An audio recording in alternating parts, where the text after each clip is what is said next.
প্রিয় শিক্ষার্থী বন্ধুগণ, যারা ইংলিশ শিখতে চান কিন্তু ইংলিশে অত্যন্ত প্রবল আগ্রহ আছে, এই ভিডিওটি তাদের জন্যই। ভালো লাগলে লাইক শেয়ার কমেন্ট এবং ফলো দিয়ে পাশে থাকবেন, অপরকে জানার সুযোগ করে দিবেন। আজকে আমরা শিখব ওয়াজ ওয়ারের ব্যবহার, কয়ভাবে ওয়াজ ওয়ার ব্যবহার করা যায় এ বিষয়টি ক্ষুদ্র পরিসরে আলোকপাত করব। ভিডিওটি অত্যন্ত আনন্দের এবং মজার হতে যাচ্ছে। তো let us এমবার্ক a new journey to learn English language. চলো আমরা ইংরেজি ভাষা শেখার ক্ষেত্রে নতুন জার্নি শুরু করি। আমরা শিখব ওয়াজ ওয়ার। ওয়াজ ওয়ারের ব্যবহার। এই ওয়াজ ওয়ার যখন দুইভাবে ব্যবহার হয়, কয়ভাবে? দুইভাবে, মেইন ভার্ব এবং অক্সিলিয়ারি ভার্ব হিসেবে। আমরা এখন মেইন ভার্ব হিসেবে যা হয় তা বোঝাবো। এটা ছিল মেইন ভার্ব, তখন এর অর্থ হয় হলো কি? ছিল বা ছিলাম,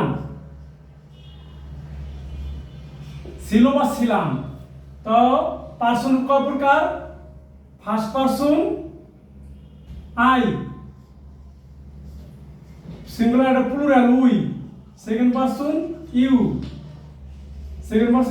থার্ড পার্সন হি আর দে, সিঙ্গুলার এবং প্লুরাল। পার্সন তিন প্রকার, ফার্স্ট সেকেন্ড থার্ড। সিঙ্গুলার হলো প্লুরাল, আমি আমরা, তুমি তোমরা, সে তাহারা। আমি আমরা, তুমি তোমরা, সে তাহারা।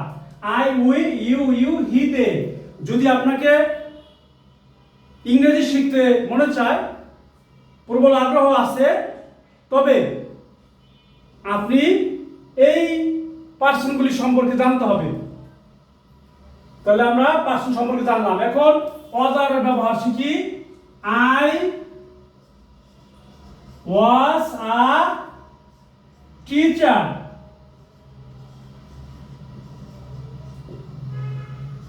I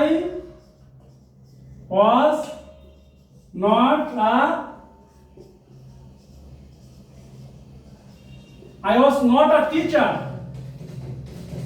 আমি শিক্ষক ছিলাম না। আমি কি শিক্ষক ছিলাম? এটা হা বোধক প্রকাশ করছি, এটা না বোধক, এটা না।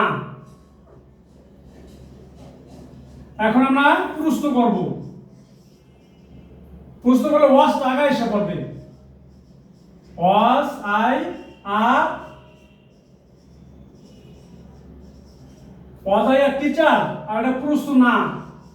এমন একটা বাক্য তৈরি করব যেখানে প্রশ্ন থাকবে এবং নাও থাকবে। তাহলে কি হবে? Was I not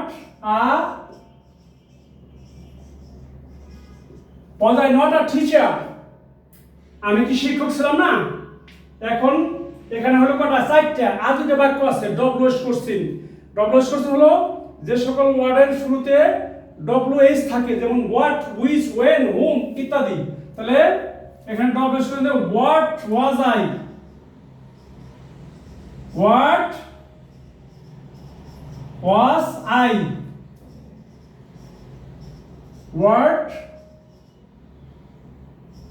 was not I, what was I not, আমি কি ছিলাম না। what was I, আমি কি ছিলাম।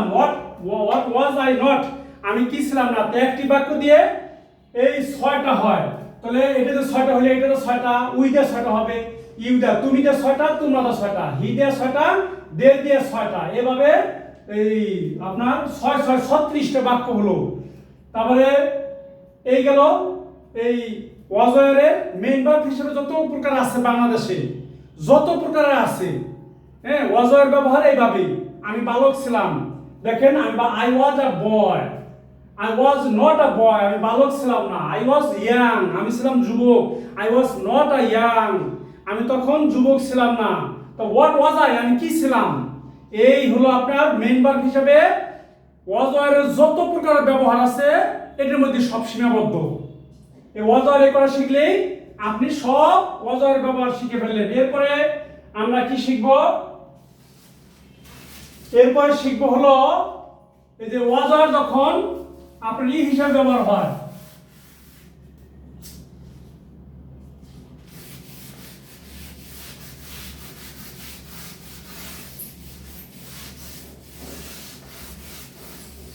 ওয়াজ আর যখন আপনার অক্সিলারি ভার্ব হিসেবে ব্যবহার হয় তখন এর কোনো অর্থ হয় না। যেমন কি হবে, আই ওয়াজ টিচিং বা I was learning, I was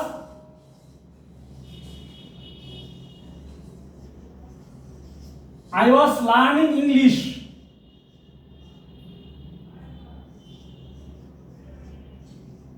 I was learning English. দেখেন আমি ইংরেজি শিখিতেছিলাম, প্রেজেন্ট কন্টিনিউয়াস টেন্সে অক্সিলারি ভার্ব বসে। যখন অক্সিলারি হয় একমাত্র প্রেজেন্ট কন্টিনিউয়াস টেন্সই ওয়াজ আর হবে, দুনিয়ার অন্য কোথাও আর ওয়াজ আর ব্যবহার পাবেন না। সংক্ষেপে তাহলে আর মেন ভার্ব হিসেবে তো আগেই বললাম। তাহলে এখানে হবে, এটা যেমন হা বোধক প্রকাশ করছি, এখন আমরা না বোধক প্রকাশ করব। তাহলে কি, I was not learning English.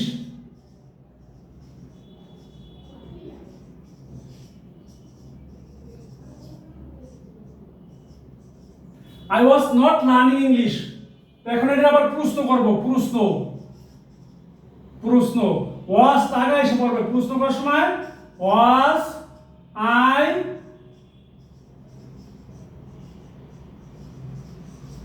I learning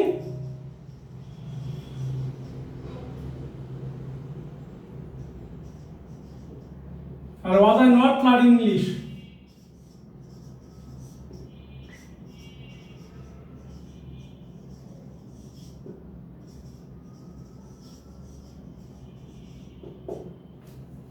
দেখেন চারটা বাক্য হলো, এই যে আই দিয়া আর উই দিয়ে হবে আবার চারটা। আই দিয়ে হলো চারটা, I was learning English, I was not learning English, was I learning English, was I not learning English, we were learning English, we were not learning English, were we learning English, were we not learning English। এভাবে he was learning English, he was not learning English, was he learning English, was he not learning English। This is the easier process in the whole world to learn English. You should better remember it, dear student. এটা পৃথিবীর সবচেয়ে সহজ পদ্ধতিতে I can teach you how to speak well and proper. This is my easy method, easy English method, smart English method. Stay with us, follow এবং share to learn another people and another student. ভিডিওটি ভালো লাগলে like comment share দিয়ে পাশে থাকবেন ইনশাআল্লাহ। আবার দেখা হবে another video তে। See you next time. আল্লাহ হাফেজ।